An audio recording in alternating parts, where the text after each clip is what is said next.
ఉన్న బంగారాన్ని విడిపించి ఆ రోజు ఆన్లైన్ రేటుకే మేము కొంటాం. Sharma gold company. నమస్కారం గురుగారు. నమస్తే అమ్మా. వినాయక చవితి ఎన్నో సందేహాలు ఉంటాయి చాలా మందికి. ఇందులో భాగంగా ముందుగా అడిగేది, వినాయక చవితికి మగవాళ్ళు మాత్రమే పూజ చేయాలి. ఇంట్లో కూడా సాధారణంగా చూస్తూ ఉంటాం, తండ్రి ఉంటే పెద్ద కుటుంబ పెద్ద ఎవరైతే ఉంటారో తండ్రి గారు కూర్చునే వాళ్ళు, మగపిల్లలు వాళ్ళు కూర్చునే వాళ్ళు, ఆడవాళ్ళు ఎవరన్నా కూడా తల్లైన అక్క చెల్లెలు ఎవరైనా వెనక నుండి అవన్నీ అందించేవాళ్ళు. వ్రత కథ చదవటం కానీ, దీపారాధన చేయటం కానీ, పాల వెళ్ళి కట్టడం కానీ, ఇవన్నీ కూడా మగవారే చెయ్యాలి అని చెబుతూ ఉంటారు. ఇది ఎంతవరకు వాస్తవం అండి? అందులో ప్రధానంగా ఏంటంటే ఈ డిస్క్రిప్షనరీ అని చెప్తుంటారు కదా మన వాళ్ళు. ఏంటంటే ప్రధానంగా ఏదైనా చేసేటప్పుడు, ఇంటికి చేసేటప్పుడు ఎవరైనా నాకు తెలిసినంత వరకు ఏంటంటే, అది తెలియకుండానే ఇంట్లో ఏదైనా వ్రతం చేసుకోవాలనుకోండి, కొడుకుని కోడల్ని కూర్చోబెడతారు, కూతుర్ని అల్లుడిని కూర్చోబెట్టరు. ఎందుకంటే వాళ్ళ వంశం వేరే కదా, వాళ్ళ ఇంట్లో వాళ్ళ కర్త, మన ఇంట్లో అతిథి అన్న లెక్కలోకి వెళ్తారు. అలాగేంటంటే చిన్నప్పటి నుంచి ఏంటంటే ఏదైనా ప్రధానంగా కూర్చోబెట్టి చేసేటప్పుడు ఏంటంటే, ఈ మగపిల్లలకి ప్రధానం ఇవ్వడానికి ఇంకో కారణంగా ఉంది. ప్రధానంగా అసలు ఏంటంటే, ఇప్పుడు ఈ తరంలో అందరూ ఆడవాళ్ళ వ్రత కథలు తప్పితే మిగతావన్నీ కూడా మగవాడ ఇంట్లో పూజ చేయాలి. చాలా మందికి తెలియని విషయం ఏంటంటే, చాలా ఇళ్లలో ఆడవాళ్ళు పూజ చేస్తుంటారు, ఇనే టీవీ చూస్తున్నా, కలెక్షన్స్ పేపర్ చదువుకుంటాను, కూర్చొని ఆఫీస్కి వెళ్ళిపోతారు తప్పితే ఎప్పుడు కూడా స్త్రీ చేసినటువంటి పూజ శాస్త్ర ప్రకారం అయితే కనుక ఆవిడ సంతానానికి మాత్రమే వర్తిస్తుంది, భర్తకి వర్తించింది. భర్త గనక చేస్తే అది తన భార్యకి, పిల్లలకి, అందరికీ కూడా అది వర్తిస్తుంది. ఇంకో హైలైట్ ఏంటంటే, మాకు లీగల్లో కూడా ఏం చెప్తారంటే, స్త్రీధనం ఉందనుకోండి, భర్తకి ఏ సంబంధం లేదు, వాళ్ళ సంతానానికి మాత్రమే వస్తుంది. అట్లాగే మనకి కొడుకు ఆస్తి అనుకోండి, ప్రాపర్టీ, కొడుకు చనిపోయాడు అనుకోండి, తండ్రి చనిపోతే భార్యకి, పిల్లలకి ఈక్వల్ గా వస్తుంది. కానీ కొడుకుకి ఆస్తి ఉండి చనిపోతే తల్లికి మాత్రమే వస్తుంది, తండ్రికి రాదు. ఇవన్నీ మగవారే పూజ చెయ్యాలి. అందుకని ఏంటంటే మనకు రోజు అప్పుడు కాలంలో అందరూ భార్యాభర్తలు కలిసి చేసేవాళ్ళు కాబట్టి, రెండేంటంటే ప్రాథమికంగా ఈయన ప్రధానంగా చేసేటప్పుడు పూజ ఏంటి, అక్కడ దీపారాధన కుంది ఎవరు కడుగుతారు, ఆడవాళ్ళు కడుగుతారు. ఇక్కడ పూలు ఎవరు కడతారు, ఆడవాళ్ళు కడుగుతారు.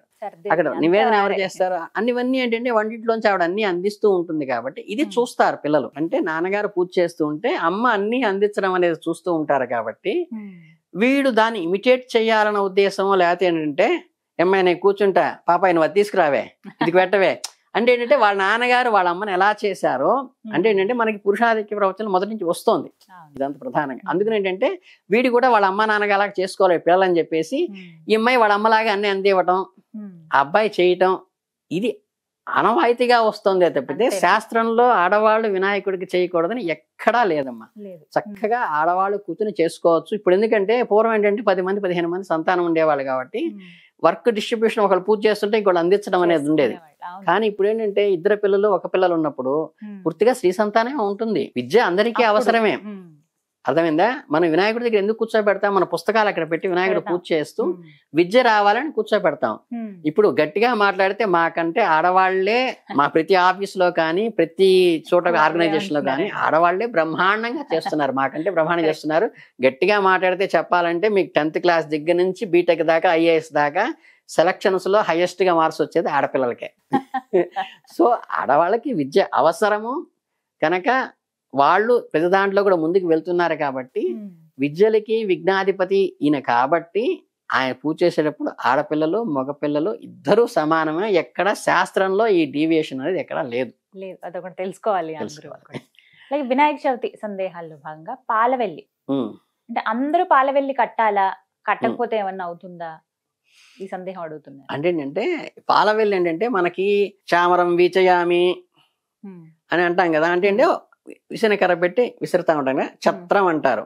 పూర్వం ఏంటంటే రాజోపచారాల్లో ఆసనం, సింహాసనం సమర్పయామి అంటాం. అక్కడ సింహాసనం ఏమి చిన్న సండిలం చేసి ఒక తమలపాకు మీదో లేకపోతే బియ్యం సండిలం కూర్చోబెడతాం, దాన్ని సింహాసనం సమర్పయామి అంటాం.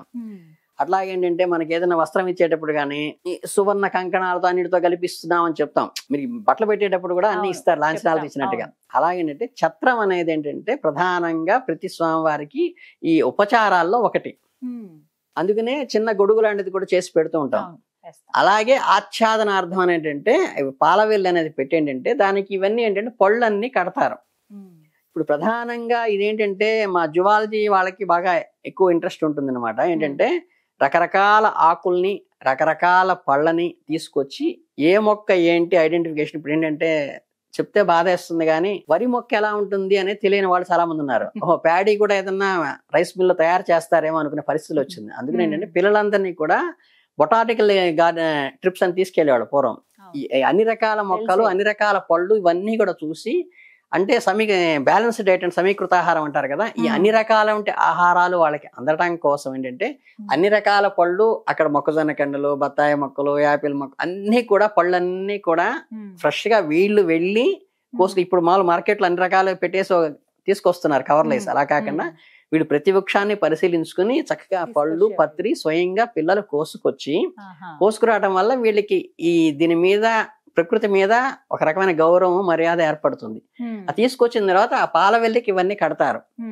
కట్టి అవన్నీ కూడా మర్నాడు వీళ్ళందరూ తినటం వల్ల ఏంటంటే ఇప్పుడున్న జనరేషన్ లో బాగా కనిపిస్తుంది ఏంటంటే, నేను ఆ పండు తిన్ను, ఐస్ క్రీమ్ తింటాను, బర్గర్స్ తింటాను, పిజ్జాలు తింటాను చెప్తే యాపిల్ పండు నేను తిన్ను, కమలా పండు నేను తిన్ను, నేను తిన్ను, సీతాఫలం నేను తిన్ను అనేటువంటి పిల్లల జనరేషన్ తయారైంది. దాని మూలకంగా మనం 30 ఏళ్ళకి 40 ఏళ్ళకి అన్ని రకాల మందులతో మనిషి పెరగాల్సి వస్తుంది. ఈ అన్ని రకాల ఫ్రూట్స్ స్వామివారి దగ్గర పెట్టి, అమ్మో స్వామివారి దగ్గర పెట్టిన ప్రసాదం తినకుండా ఉండకూడదు అని కంట్రోల్ చేయటం వల్ల ఏంటంటే అన్ని రకాల పళ్ళు వీళ్ళు తిని చాలా హెల్తీ ఫుడ్ వస్తుంది అనేది కూడా ఆ పాలవెల్లితో ఛత్రంతో పాటు ఇవి కూడా పిల్లలకి అలవాటు చేయటం ఉపయోగపడుతుంది. అన్ని రకాల పత్రులు తీసుకొస్తారు.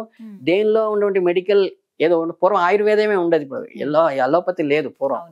అప్పుడు ఈ మెడిసిన్ దీనికి ఉపయోగపడుతుంది. ఈ ఆకులో ఇవి ఉంటాయి, ఈ ప్రోటీన్స్ ఉంటాయి, మినరల్స్ ఉంటాయి, న్యూట్రియన్స్ ఉంటాయి, లేకపోతే ఈ రోగానికి ఇది కట్టుకడతారు అని చెప్పడం వల్ల ఏంటంటే ఈ పత్రాలు అంటే ఏంటి, ఫలాలు అంటే ఏంటి వాళ్ళకి ఉండేది, నాలెడ్జ్ ఉండేది. ఈ నాలెడ్జ్ పెరగడం కోసం ఆ ఛత్రం కోసమే కడతారు. కానీ దానికి అలంకారాలన్నీ చేయటం వల్ల ఏంటంటే ప్రధానంగా ప్రజలకు ఉపయోగపడుతుందన్న ఉద్దేశంతో చేసినటువంటి అలంకారాల్లో ఉపచారాల్లో కొంతమందికి ఆనవాయితీ ఉంటుంది, కొంతమందికి ఉండదండి పాలవెల్లి. అంటే ఏంటంటే జనరల్ గా అది ఆనవాయితీ అనేది ఏంటంటే ఇప్పుడు మనకి శాస్త్రం వేరు సాంప్రదాయం వేరమ్మా. ఇప్పుడు సప్తపది అనేది శాస్త్రం. మీరు ఇంక్లూడింగ్ మాకు హిందూ మ్యారేజ్ యాక్ట్ లోకి వెళ్ళినా సరే మీకు సప్తపది జరిగిందా లేదా అని చూస్తారు. చట్టంలో ఉంది అది. సప్తపది జరిగిందా లేదా, హోమం జలాజి హోమం జరిగిందా లేదా, అంచుడు ప్రక్షణ చేశారా లేదా అనేది కూడా క్యాలిక్యులేట్ చేస్తారు. అలా కానీ ఎదుర్కోవాలనేది సాంప్రదాయంలో వచ్చింది. పూర్వం మనకు వరపూజ చేసి కేవలం పెళ్ళికొడుకు పానకం బిందెలు చేసి ఆయనకి వరపూజ చేసి తీసుకొచ్చి మన గౌరీ పూజ అమ్మాయి చేయించి సాతకం చేసి పెట్టుకోవచ్చబట్టం తప్పితే పెళ్ళికొడుక్కి మనం అర్చన చేస్తాం. ఏది మహావిష్ణు స్వరూపాయ వరాయ అని చెప్పేసి అంటే చందనము ఛత్రం అన్ని చేసి ఆయనకి అన్ని పంచోపచారాలు చేసి తీసుకొస్తాం. కానీ ఇప్పుడు మోడర్న్ ఏం చేశారు, మొత్తం పెళ్ళికొడుకు తరఫు వాళ్ళందరూ ఒక వరుస కూర్చుంటారు, పెళ్ళికూతురు తరఫు వాళ్ళందరూ ఒక వరుస కూర్చుంటారు. ఈ ఎంతమంది చుట్టాలకి అంతమంది చుట్టాలకి వీళ్ళు గంధాలు రాయటం, అందరికి బొట్లు పెట్టడం, అందరికి ఏంటంటే అది వేడుకగా వచ్చింది. అది ఎక్కడ శాస్త్రంలో లేదు, మంత్రపూర్వకం ఏం లేదు. మనం వైవాహిక మంత్రాల్లో ఎక్కడా కూడా ఆ కల్పంలో ఎక్కడ అది లేదు. అలాగే ఇవి అడిషనల్ గా వచ్చినాయి తప్పితే దాంట్లో ఉన్నవి కాదు. అందుకని ఏంటంటే ఇది ఆనవాయితీ అనేది ఏంటంటే కొందరికి వస్తుంది రాదు అనేది అంటే ఏమీ లేదు, అందరూ ఛత్రం పెట్టాల్సిందే. అది పాలవెళ్ళి కట్టనేల వాడి అంటే మన కాగితంతో జరిగిన గొడుగులు ఉంటాయి కదా బయట, 2 రూపాయలు పెట్టేస్తుంటారు అక్కడ, సబ్స్టిట్యూషన్ అంతే తప్పితే వేరే ఇదేం కదా. అది పాలవెల్లి కడితే మళ్ళీ ఇవన్నీ కట్టాలి. ఏంటంటే మనకి భగవంతుడి దగ్గర ఎప్పుడు కూడా మనకి ఎంతలో ఉంటే, అంటే మీరు బంగారు విగ్రహాన్ని పెట్టారా, వెండి విగ్రహాన్ని పెట్టారా, మట్టి విగ్రహాన్ని పెట్టారనేది ప్రధానం కాదు. ప్రతి పూజలో కానీ, వరలక్ష్మి వ్రతంలో కానీ, ప్రతి దాంట్లో కానీ, మనకి సత్యనారాయణ వ్రతంలో కానీ నీకు ఎంతవరకు స్తోమత ఉంటుందో ఛత్రంగా అవన్నీ చేయగలిగితే అవన్నీ చేయి. సింహాసనం చేయగలిగితే సింహాసనం చేయి. అవి లేనప్పుడు కాగితంతో చేసిన చిన్న గొడుగు పెట్టినా సరే ఆయనకి అర్చించటంలో తప్పేమీ లేదు. మనకి ఆ ఉపచారం చేసామా లేదా అంటే చక్కగా బంగారు విసనకరతో విసరచ్చు, వెండి విసనకరతో ఏమీ లేదనుకోండి, మనకి చెంగు ఉంటుంది కదా, దీన్ని పట్టు చక్కగా స్వామి నీకు దీంతో విసురుతున్నాను. ఇంతకన్నా ప్రేమ కావాలండి, భక్తి కావాలి అందులో. ఇవన్నీ పాలవెల్లి కట్ట అవన్నీ కట్టారా లేదా అని కాదు, మీరు 2 రూపాయలకి కాగితంతో చేసిన గొడుగు తీసుకొచ్చి పెట్టినా ఇబ్బంది లేదు. అలాగే వినాయక చవితికి ప్రత్యేకంగా పత్రి చెప్తూ ఉంటాం, పత్రితో ఆయన పూజ చేస్తాం. ఇప్పుడు లేకపోయినా ఆ రోజు అదే ప్రత్యేకం. ఖచ్చితంగా పత్రుల్లో ఇది ఉండాల్సిందే, ఎన్ని ఉన్నా లేకపోయినా. ఇప్పుడు ఊర్లలో అంటే అన్ని రకాలుగా దొరుకుతాయండి. సిటీస్ లో ఎలా అయిపోయిందంటే మార్కెట్ లో ఆ రోజుకి అక్కడ దొరికినవే తెచ్చుకుంటున్నాం, ఎంత వెతికినా చేసినా కూడా. కంపల్సరీ ఒక్కటి ఉంటే చాలు, స్వామి సంతోషిస్తారు. ఒక్కటి అని కాదు, ఏకవింశతి పత్రాలు అనేవి అందరికి ప్రధానంగా పెడతాయి. అంటే మనం ఎఫర్ట్ పెట్టాలి. అంటే అసలు మిస్ అవ్వకుండా ఈ పత్రి ఉండాల్సిందే అన్నది. మిస్ అవ్వకుండా అనేం లేదు, కానీ మనకి గరిక అనేది ప్రధానమైంది. అదేంటంటే ఏకవింశతి పత్ర పూజ వేరే ఉంటుంది, అధాంగ పూజ వేరే ఉంటుంది పుష్పాలతో చేసేది. దుర్వాయజ్ఞం పూజయామి అంటూ, దుర్వాయజ్ఞంతో అంటే గరిక అంటే బాగా ఇష్టమైంది గరిక ఆయనకి. మీకు ఏది ఉన్నా లేకపోయినా శివుడికి అభిషేకంలో మీరు నవరసాలతో చేసి రకరకాల ద్రవ్యాలతో చేసి బ్రహ్మాండంగా వేలు ఖర్చు పెట్టి ఆర్భాటంగా చేసిన పందిరి మీద ఆయనకి కావలసినటువంటి మారేడు దళం కనుక వేసి ఆయనకి కావాల్సిన విభూతి వేయకుండా చేస్తే అది నిష్ప్రయోజనం అని శాస్త్రం చెబుతుంది. మారేడు దళం ప్రధానంగా వేయాలి. మారేడు దళం వేసి గణపతికి దుర్వాయుగం అంటారు, గరిక ఉంటుంది, గరికతో ప్రధానంగా చేస్తాం. గరిక అంటే ఏం లేదండి, మీకు దర్భకి గరికకి డిఫరెన్స్ ఏంటంటే ఒకళ్ళ కుజుటికి వాళ్ళకేమో కేతుకి సంబంధం అయినప్పటికీ గరిక అనేది మెత్తగా ఉంటుంది. దర్భ అనేది మీరు గట్టిగా పట్టుకుంటే తెగిపోతుంది, కట్ అవుతుంది.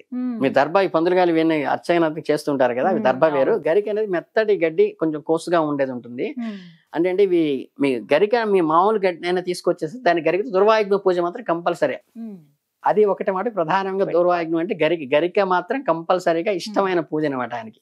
ఉన్న పత్రాలంట్లోకి ఇది ఒక వన్ ఆఫ్ ద పత్రం కాబట్టి అది ప్రధానమైంది. అది మిస్ చేసుకోబాకండి. ఇంక మిగతా పత్రాలు అంటే దొరక్కపోతే మనం ఏం చేయలేం. అలాగే స్వామివారికి ఖచ్చితంగా సమర్పించవలసి పెట్టవలసిన నైవేద్యం ఏంటండి? ఎందుకంటే మోదకాలన్నీ ఆవిరి కుడుములమ్మ. ఆవిరి కుడుములు ఏంటంటే మనకి బియ్యపిండితో చేసినటువంటిది.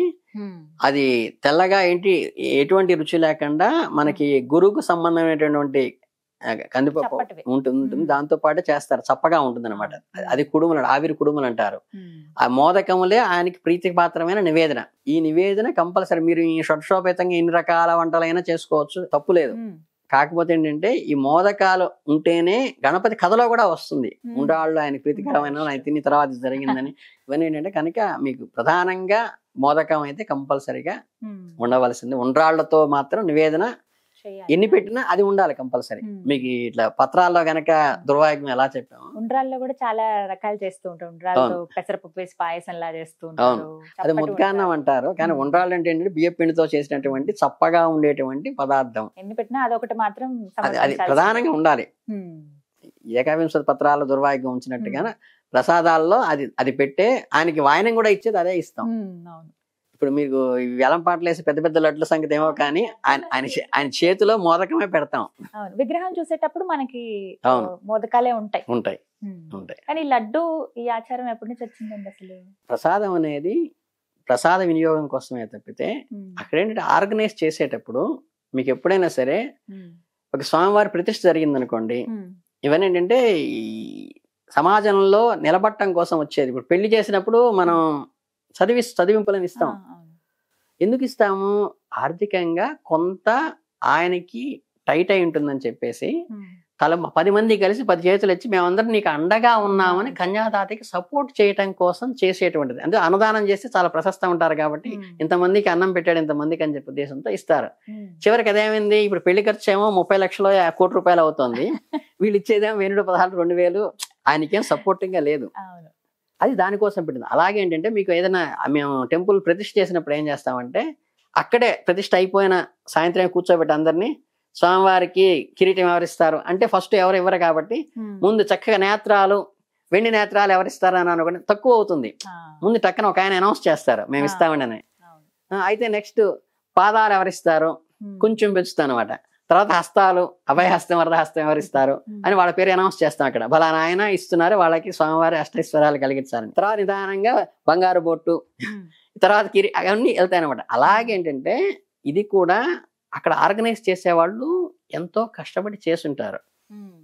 విడిగా మనం ఇంటింటికి వెళ్ళి అడిగితే ఇచ్చేదానికంటే కూడా స్వామివారి సమక్షంలో స్వామివారి అర్చన చేసిన తర్వాత అందరికీ ఒక రకమైన, ఇప్పుడు గుళ్ళోకి వెళ్ళంగానే మీరు ఒక రకమైన ఆర్తి త్యాగం అనేది లోపల ఉద్రిక్తం అవుతుంది. ఆ ఉద్రిక్తమైనప్పుడు అక్కడ స్వామివారి దగ్గర ఈ లడ్డూ ప్రసాదం ఎవరు తీసుకుంటారు, ఎవరింటికి కలిసి వస్తుంది ఈ సంవత్సరం అనేది సభాముఖంగా అనౌన్స్ చేసినప్పుడు ఏంటంటే దానికి పోటీ పట్టడం అనేది జరుగుతుంది.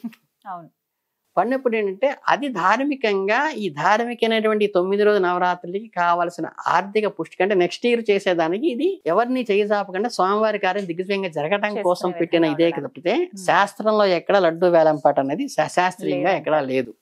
కాకపోతే ఏంటంటే శుభకార్యానికి అందరికీ ఉపయోగపడటానికి మోటివేషన్ గా ఉపయోగపడుతోంది కాబట్టి అలా చేశారు. ఇంకోటి ఏంటంటే ఈ విగ్రహాల సైజులో కూడా ఇప్పుడు మీరు చెప్పిన లడ్డు వేలంపాట లాగా మనకి మీరు ఆంజనేయ స్వామి పెద్ద పెద్ద విగ్రహాలు పెడుతుంటారు ఊడి చివర, 40 అడుగులు 50 అడుగులు 90 అడుగులు అని పెడుతుంటారు. అవి అర్చా విగ్రహాలు కాదు. మీకు ఇందని చెప్పి అర్చామూర్తి వేరు, ఇది వేరు. అది ఊరికే ఆయన దర్శనం చేసుకుని మనకి ఆ సింబాలిక్ గా ఉండటం కోసం, మనసులో ఆర్తి కలగటం కోసమే. గాని మీరు ఎప్పుడైనా అంత పెద్ద పెద్ద విగ్రహాల దగ్గరికి వెళ్ళినప్పుడు కింద ప్రాణ ప్రతిష్ఠ చేసిన చిన్న విగ్రహం పెడతారు. అర్చనంతా ఆ విగ్రహానికి చేస్తారు, షోడశోపచారాలు ఆ విగ్రహానికి చేస్తారు, పై విగ్రహానికి చేయరు.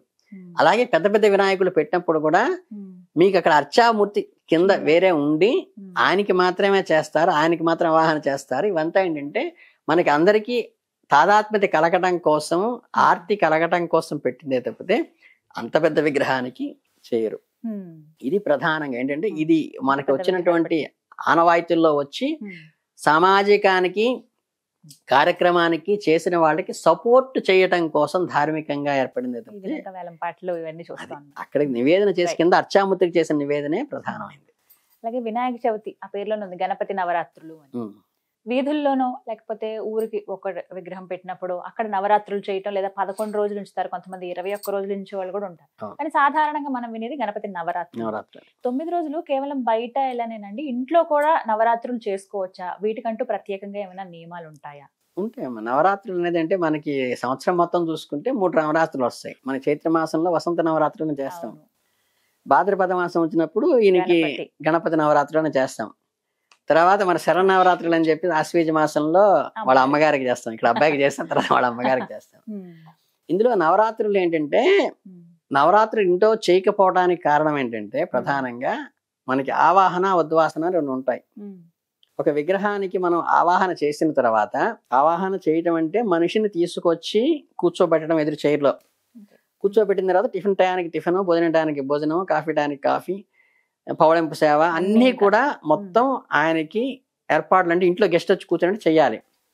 ఇది ప్రధానంగా ఏంటంటే మనకి ఇంట్లో అంటే ఇప్పుడున్న కల్చర్లో అందరూ అన్నీ కలుపుకుంటున్నారు, ఎవరు దేంతో వస్తున్నారో మనకు తెలియదు, ఆఫీసులకు వెళ్తున్నాం, ఆఫీస్ వచ్చేస్తుంటాం కాబట్టి దీనికి కొన్ని రిస్ట్రిక్షన్స్ నియమాలు ఉండటం వల్ల అవి ఇళ్లలో ప్రధానంగా వద్దులే అనే ఉద్దేశంతో మామూలుగా గబుక్కుని ఎవరో ఆఫీసులు వస్తారు, లేకపోతే ఇంకెవరో బయట వాళ్ళు వస్తారు, అయ్యో విగ్రహం పెట్టామండి మీరు అక్కడ కాలు కడుక్కుని బయటే రండి అంటే కొంచెం వాళ్ళు ఇప్పుడున్న జనరేషన్ లో ఫీల్ అయ్యే అవకాశం ఉంది కాబట్టి చేయటం లేదు. కానీ మీరు నియమాలు ఖచ్చితంగా పాటిస్తూ, ఇప్పుడు మండపం దగ్గర కనుకోండి జనరల్ గా ఎలా పడితే అలా రారు, అంటే అమ్మ అక్కడ పెట్టున్నారు కదా అని ఒక కాన్సెప్ట్ ముందు ఉంటుంది కాబట్టి అది వస్తుంది. కాకపోతే ఇందులో కూడా ప్రధానంగా ఏంటంటే ఆయనకి ఉదయం అర్చన సాయంత్రం అర్చన జరిగిందా ఆయన ఇప్పుడు జపంలో నిరంతరం ధ్యానంలో ఉంటారు.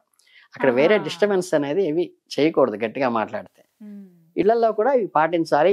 ఏంటంటే ఈ శుచిగా శుభ్రంగా ఉంటూ సాంప్రదాయపరంగా చేసి మనకేంటంటే భార్యాభర్త కలిసి దంపతులు కలిసి చేయాలి. ఏ పూజ చేసినా ఇంట్లో, ఏ వ్రతం చేసినా, సత్యనారాయణ స్వామి వ్రతం చేసినా సరే, గృహప్రవేశ వ్రతం చేసినా సరే, వరలక్ష్మి వ్రతం చేసినా సరే, లేకపోతే ఇంకోటి వినాయక వ్రతం చేసినా సరే, మనకి జనరల్ గా ఆడవాళ్ళు పడే ప్రధానమైన సమస్య ఏంటంటే ఒక్కరోజు ఆయన్ని బతిమలాడి గడ్డం పడుకుని ఏమండి కూర్చోండి ఈ రోజు వినాయక చవితి చేయకపోతే బాగోదని కూర్చోబెట్టడానికి కష్టంగా ఉంటే 9 రోజులు ఆయన్ని కూర్చోబెట్టి 1 hour పాటు అక్కడ చేయించే అవకాశం కనుక ఉంటే మహాదృష్టం అది. శ్రీవారిని మీరు చక్కగా 9 రోజులు కూర్చోబెట్టి ఆయన 9 రోజులు ఇది వేరే అలవాట్లు ఏమి మద్యం మాంసం ఇలాంటివి ఏమీ లేకుండా, బయట ఏమీ కలుపుకోకుండా ఈ నియమాలన్నీ పాటించుకుని సుక్రమంగా మీరు 9 రోజులు చేసుకోగలిగితే చాలా ప్రశస్తం చేసుకోవచ్చు. ఇబ్బంది ఉంటాయమ్మా. దానికంటే ఒక్కో రోజుకి ఒక్కో వ్రత కథ విడిగా ఉంది. మనకి దీంట్లో సమంతోపాఖ్యానం ఒకటే చదువుతాం, తర్వాత మూషికాసురుడి కథని, తర్వాత చాలా ఉన్నాయి. 9 రోజులకి 9 కథలు విడివిడివిడిగా ఉంటాయి.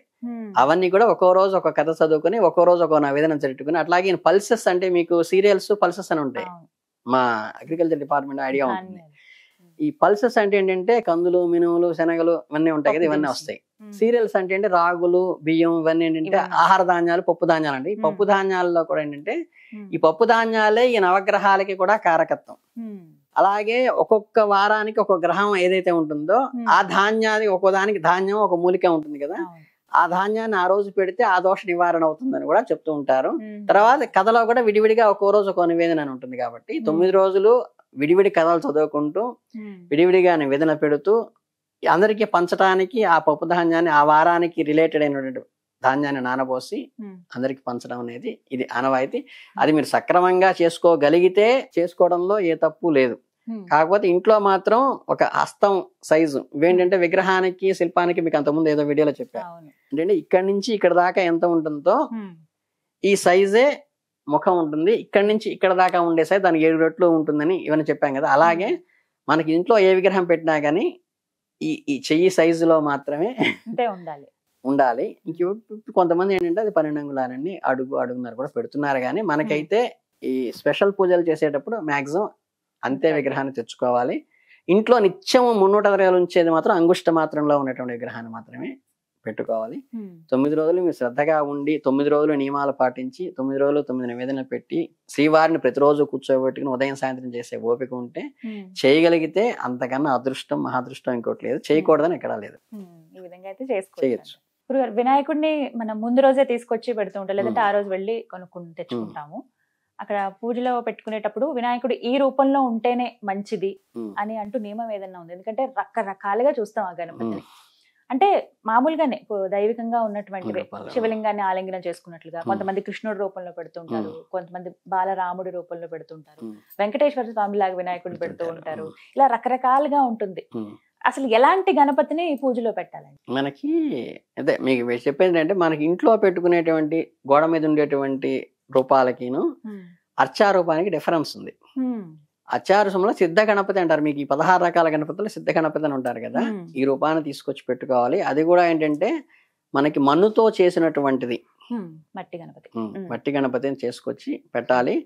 అది ఉద్వాసనకి కంఫర్టబుల్ గా ఉండదు. ఉద్వాసన మీన్స్ ఏంటంటే మనం ఇప్పుడు నిన్న లక్ష్మీదేవి ఏదో చెప్పినప్పుడు మళ్ళీ ఆవిడకి ఇలా అప్పచెప్పింది అన్నారు కదా, మనం చక్కగా 2 తల్లులు ఎవరు పార్వతీదేవి గంగమ్మ 2 ఉంటారు కాబట్టి చక్కగా వాళ్ళ ఇంటి దగ్గర నుంచి తీసుకొచ్చినప్పుడు ఆవిడ్ని మళ్ళీ గంగమ్మ ఒడిలో పెట్టి అప్పగించి రావాలి. మనం వాళ్ళ అమ్మకి అప్పచెప్పి రావాలి. మనం ఈ అప్పచెప్పినప్పుడు ఏంటంటే చక్కగా ఈ మనకి పార్థివమైన విగ్రహం అయితే ఏంటంటే మనకి కరుగుతుంది, అమ్మలో కలిసిపోతుంది, అక్కడ గంగలో కలుస్తుంది. ఆ కలిసేటువంటి విగ్రహాలు పెట్టుకోవాలి. రూపం ఏంటంటే ఆయన వరకే ఉండే. అర్చ విగ్రహంలో ఏంటంటే ఈ గ్రూప్ గా ఉండేది నాట్ ప్రిఫరబుల్. అంటే నేను ఒక ఆఫీస్కి వెళ్తున్నాను, మీరు ఒక ఆఫీస్కి వెళ్తున్నారు అనుకోండి, మనకి మన భార్య మీద తల్లి మీద తండ్రి మీద ఎంత అఫెక్షన్ ఉన్నా మన ఐడి కార్డులో మాత్రం మనం మాత్రమే ఉండాలి. మన అప్లికేషన్ లో ఎక్కడికి అప్లికేషన్ పెట్టేటప్పుడైనా సరే, ఏ బ్యాంక్ అప్లికేషన్ కానీ ఏ జాబ్ అప్లికేషన్ పెట్టేసరికి మనకి తల్లిదండ్రులు అంటే ఎంత ప్రేమ ఉన్నప్పటికీ, భార్య అంటే ఎంత ప్రేమ ఉన్నప్పటికీ కూడా మన అప్లికేషన్ లో కానీ ఐడి కార్డులో కానీ వాళ్ళని లేకుండా మనదొక్కటే ఎలా అయితే పెడతామో, అర్చా విగ్రహాల్లో ఏంటంటే ఏ స్వామి వారికి అయితే మీరు అర్చన చేస్తున్నారో, ఇంకా గట్టిగా మీరు దేవాలయాలకి ఆలయ విమాన శాస్త్రానికి వెళ్ళి చూస్తే ఎలా ఉంటుందంటే శివయ్య ఒక పక్క ఉంటారు, అమ్మవారు ఒక పక్క ఉంటుంది, 2 గుళ్ళు ఉంటాయి. అవును, కలిపి ఉన్నవి చాలా తక్కువ ఉంటాయి. అంటే అర్చామూర్తి కొన్ని నియమాలు ఇచ్చారు. ఆ నియమాల ప్రకారమే మనం చేసుకుంటూ ఆ నియమాలను పాటిస్తూ మాత్రమే మనం చేయాల్సి ఉంటుంది. వినాయకుడి రూపంలో ఉండి ఆయన మనకి అనుగ్రహించే రూపంలో అభయహస్తంతో ఉన్నటువంటి వినాయకుడిని తీసుకొచ్చి మాత్రమే చేయాలి. అంటే ఆయన ఇంకోళ్ళకి అర్చన చేస్తున్న దాన్ని, లేకపోతే వాళ్ళ నాన్నగారిని కావలించుకున్న దాన్నో ఇంకో రూపంలో ఉన్న దాన్ని అది నాట్ ప్రిఫరబుల్ అని చెప్తారు. కనుక ఏంటంటే ఆయన మనకి అర్చన అంటే ఆయన మన అనుగ్రహమూర్తిగా ఉన్నారు. అర్థమైందా? అందుకని మనం ఒక కొడుకైనా సరే ఎవరికైనా సరే మనం సన్మానం చేసేటప్పుడు ఆయన హైలైట్ గా ఉండాలి తప్పితే ఆయన ఇంకోటి పాదాల దగ్గర కూర్చున్నట్టుగా నాట్ ప్రిఫరబుల్. అది విడిగా ఏంటంటే శివయ్యకి పూజ చేసేటప్పుడు ఆయన పాదాల దగ్గర ఈయన పెట్టచ్చు. అలాగే తొండం కూడా కుడివైపున ఉన్నది అలాంటి వినాయకుడిని తీసుకోవాలి అని అంటారండి. కొనేటప్పుడు కూడా చాలా ఆలోచిస్తాం ఎలాంటి విగ్రహం తీసుకోవాలి అని. రంగులో కూడా చాలా మంది చూస్తూ ఉంటారు, ఈ రంగు కావాలి, లేదా పసుపు రంగు అని, కొంతమంది తెలుపు వినాయకుడు. ఏ రంగు అసలు తీసుకోవాలండి? ఏ రంగు గణపతిని? ఇప్పుడు నేను ఇందాక చెప్పిన దాంట్లోనే మీకు ఆన్సర్ వచ్చి ఉంటుంది. మన పార్థివ లింగాన్ని తీసుకున్నప్పుడు పార్థివ లింగానికి ఏ రంగు ఉండదు. మీకు ప్లాస్టర్ ఆఫ్ ప్యారిస్ తీసుకున్నప్పుడు ఈ రంగులన్నీ వస్తాయి. ఇప్పుడు మట్టి విగ్రహాలకు కూడా కొద్దిగా నేచురల్ కలర్స్ అని వేస్తున్నారండి, కొంచెం ఆకర్షణీయంగా ఉండడానికి. అంటే నీళ్లలో కరిగిపోయేటువంటివి, ఎటువంటి హాని చేయనటువంటి కలర్స్, నేచురల్ కలర్స్ తీసుకున్నారు. ఒకవేళ అలా తీసుకుంటే ఏ రంగు గణపతిని పూజించాలంటారు? అలా ఏం లేదమ్మా. ప్రధానంగా ఏంటంటే మనకి ఒక్కొక్కళ్ళకి గ్రహం అనుకూలం అననుకూలం ఉంటుంది కదా. ఇప్పుడు ఇంట్లో గోడలకి రంగే ఇస్తున్నారు అనుకోండి, మీకు ఏ గ్రహం అయితే గురుగ్రహం అనుకూలంగా ఉందని ఎల్లో కలర్ వేస్తే మీకు బాగా కలిసి వస్తుంది. కుజుడు ఉందనుకోండి రెడ్ కలర్ లో వేసుకుంటారు.